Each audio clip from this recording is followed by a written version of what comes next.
गोर्खा जनजातिको लागि सबैको बहुत ठुलो देन छ। आज पुरा द्वारा साथ पहाड भन्नुहोस् जति पनि गोर्खा जनजातिको जनप्रिय नेता पनि तपाईँ नै हुनुहुन्छ। आज जति तपाईँ गोर्खा जनजातिको लागि काम गर्नुहुन्छ कि चिन्ता भावना गर्नुहुन्छ तर आज उपस्थित यहाँ भोट डिक्लेयर गरिएको छ, जसको गर्दा अलिक एमसीसी लागू भइहालेको छ, जसको गर्दा त्यो दाबी लिएर तपाईँहरू आज हुनुहुन्छ। यो एमसीसी लागू हुनुको गर्दाले यो कुराकानी चाहिँ अलिक अगाडि बढ्नु सकेको छ हैन।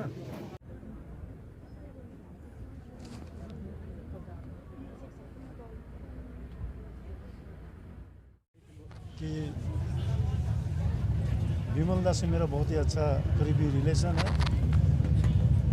मेरा विधानसभा का समय पूरा मेरा विधानसभा इलाका में काफ़ी दिनों से मेरा प्रचार किया, तो उनसे मेरा एक आलादा रिलेशन है। तो मैं जो सुना यहाँ पर कि अमर अनशन में आज बैठा हुआ है, तो मेरा भी कुछ जिम्मेदार बनता है कि जो मेरे लिए आज उस समय विधानसभा के समय रात दिन एक करके मेरे लिए वो काम किया, आज अनशन के में बैठा हुआ है। तो मैं चाहता हूँ कि आज हमारे विमल गुरुंग जी आज गोरखा जनजाति के लिए ये सबसे बड़ा जनप्रिय नेता है और गोरखाओं के लिए ऐसा एक जनप्रतिनिधि, ये सबसे बड़ी बात है कि आज पहाड़ में आज विमल गुरुंग जैसा नेता भी यहाँ पर है।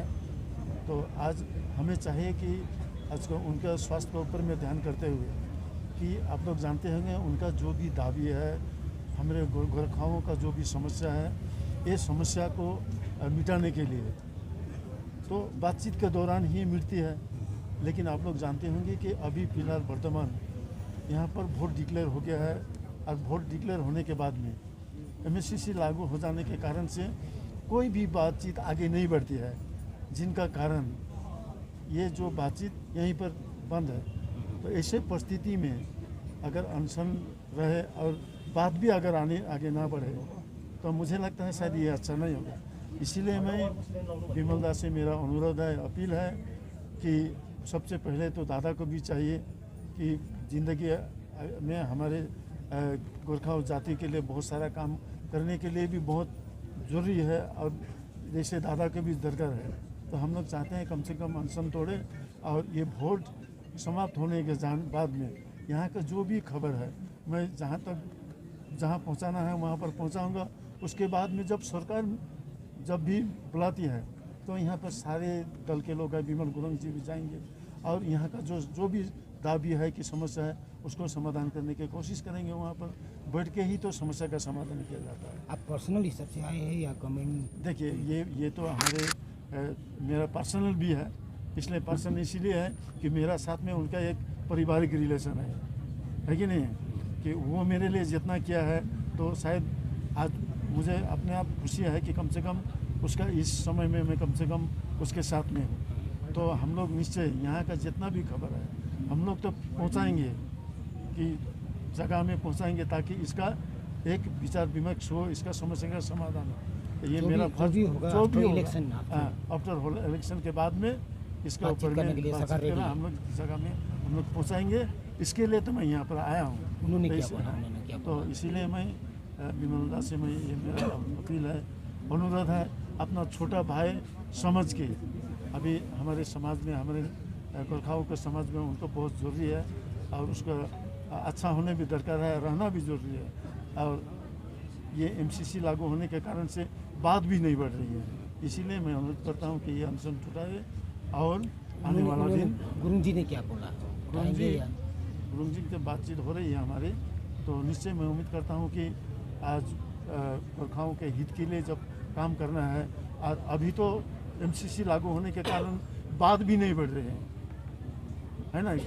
गवर्नमेंट का तो जो कुछ कानून है, ये कानून के तहत से हम लोग ये बात को आगे भी नहीं बढ़ा पा रहे हैं। तो इसीलिए मेरा यही अपील रहेगा कि बातचीत चलते रहेगी, लेकिन अनशन टूटे और इलेक्शन के बाद में इसका जो भी समस्या हो इसको समाधान करने के लिए बहुत सारे और भी दल के लोग भी हैं, हमारे विमल गुरुंग जी में, सब मिलके ये समस्या का समाधान करेंगे।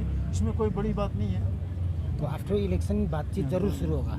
इसका आफ्टर इलेक्शन के बाद में हम लोग बात, मैं जब यहाँ पर आया हूँ मैं जगह में जाके बात को पहुँचाऊँ। होइन, अहिले उहाँले तपाईँहरूको अगाडि बात मार्नुभयो है, प्रेसलाई सम्बोधन गर्नुभयो है, र मोडल कोड अफ कन्डक्ट लागेकोले गर्दाखेरि बातचित अगाडि बढ्नु सकेको छैन। तर उहाँले भन्नुहुँदैछ जस्तो मोडल कोड अफ कन्डक्ट सकिन्छ त्यस्तै सरकारले बातचितमा बोलाउँछ भनेर उहाँले भन्नुहुँदैछ है। र गोर्खा जनमुक्ति मोर्चाको अध्यक्षलाई है हामी केन्द्र समितिकोबाट आह्वान गर्छौँ कि उहाँले आफ्नो स्वस्थलाई हेरेर, जातिको लार्जर इन्ट्रेस्टलाई हेरेर, आउने हाम्रो मुद्दालाई हेरेर, भावी पिँढीलाई हेरेर है उहाँले अनसन उठाइदिएको राम्रो हुनेछ भन्ने हामी सोच राखेको छौँ र अध्यक्षसँग बातचित चलिरहेको छ। उहाँ मान्नु भएको छैन। उहाँको भनाइ चाहिँ के छ अहिले चाहिँ?